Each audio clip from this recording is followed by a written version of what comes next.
बहुत लोग बोलते हैं मेरा आधार अनलॉक है, बिना फिंगरप्रिंट कोई मिसयूज कर ही नहीं सकता। लेकिन ये बात पूरी तरीके से सही नहीं है। आज मैं आपको बताऊंगा कि आधार का रियल रिस्क फिंगरप्रिंट में नहीं बल्कि आधार नंबर में क्यों होता है। सबसे पहले एक सिंपल बात समझ लो, आधार दो तरीके से यूज होता है। पहला फिंगरप्रिंट से या आई स्कैन से, जिसे हम बायोमेट्रिक भी कहते हैं। दूसरा सिर्फ आधार नंबर से। अब यहीं से पूरा गेम चेंज हो जाता है। ये क्लियर है कि यहाँ बिना फिंगरप्रिंट का कोई बैंक से पैसा तो नहीं निकाल सकता है, लेकिन प्रॉब्लम ये नहीं है। प्रॉब्लम ये है कि आधार नंबर एक परमानेंट आइडेंटिटी है। एक बार नंबर बाहर गया तो आप उसे फिर चेंज नहीं कर सकते। इसे आप ऐसे समझिए कि फिंगरप्रिंट एक गेट है और आधार नंबर एड्रेस। गेट लॉक हो सकता है, पर एड्रेस अगर लीक हो गया तो रिस्क तो रहता ही है। आधार नंबर का मिसयूज हमेशा तुरंत फ्रॉड हो जाना नहीं है। कभी कभी लोग सिर्फ डेटा कलेक्ट करते हैं फ्यूचर के लिए, और फिर उससे होगा क्या? उससे अननोन सर्विसेज में वो कई बार आपका आधार कार्ड का नंबर लिंक करने के लिए ट्राई कर सकते हैं। डेटाबेस में डेटा स्टोर किया जा सकता है और कई बार फेक वेरिफिकेशन भी अटेम्प्ट किया जा सकता है। इसलिए बोलते हैं कि आधार का नंबर ज्यादा जगह नहीं फैलाना चाहिए। अब एक और लॉजिकल सवाल यह भी है कि अगर सिर्फ फिंगरप्रिंट से ही रिस्क होता तो UIDAI भारत सरकार ने VID क्यों बनाया? VID होता है virtual identity number for your Aadhaar card. इसीलिए इस VID का ही यूज करना चाहिए। ये एक टेम्परेरी नंबर है। जैसे ही किसी ने आधार नंबर मांगा, अपना VID नंबर दो। अगर आपका काम हो गया तो इस VID की फिर कोई वैल्यू नहीं रह जाएगी। और जबकि आधार नंबर एक परमानेंट नंबर है, और परमानेंट नंबर है तो इसके साथ रिस्क भी परमानेंट है। अब ये इतना कठिन भी नहीं है। मैं आपको दिखाता हूं इसे कैसे हम वेबसाइट के थ्रू आसानी से कर सकते हैं। देखिए, हमने पहले गूगल में सिर्फ www.uidai.gov.in टाइप करना है।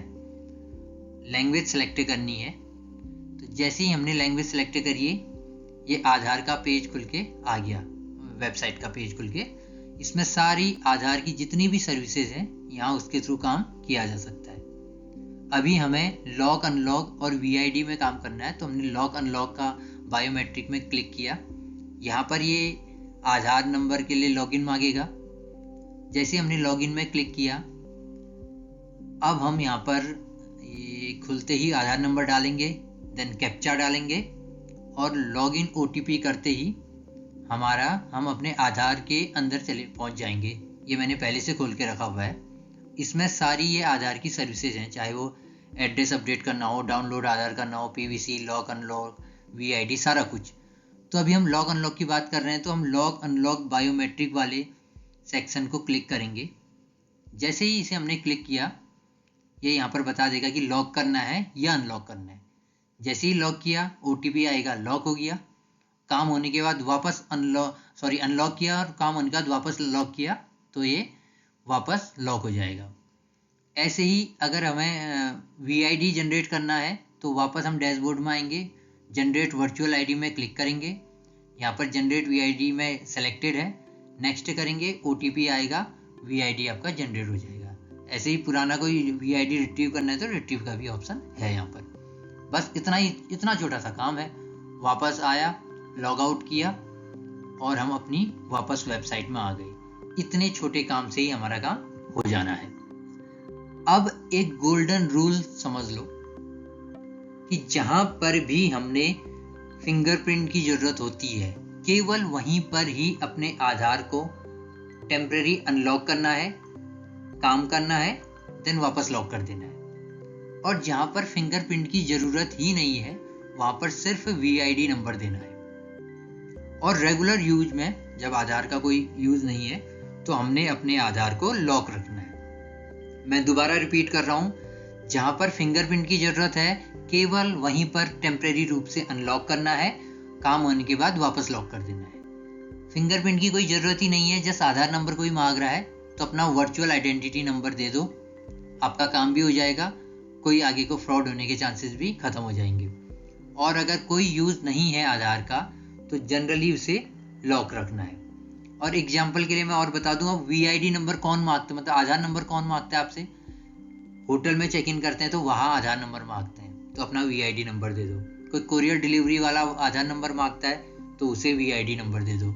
हाँ, अगर बैंक में कोई काम करना है, फिंगरप्रिंट की ज़रूरत है तो वहाँ पर अनलॉक करो, काम करो, देन वापस लॉक कर दो। आधार सिंपल है, हम ही उसे कॉम्प्लिकेटेड बना देते हैं। तो अब फाइनल बात ये हमने समझनी है कि आधार अनलॉक होना ऑटोमेटिक डेंजर तो नहीं है, लेकिन आधार नंबर को बिना सोचे शेयर कर देना रिस्क तो जरूर है। बस आप ये बात याद रख लो। और अगर आप चाहते हो कि ऐसे गवर्नमेंट और मनी टॉपिक्स हम सिंपल और प्रैक्टिकल तरीके से समझाएं तो चैनल को सब्सक्राइब कर दो, ये नॉलेज आपको आगे भी काम आएगी। धन्यवाद।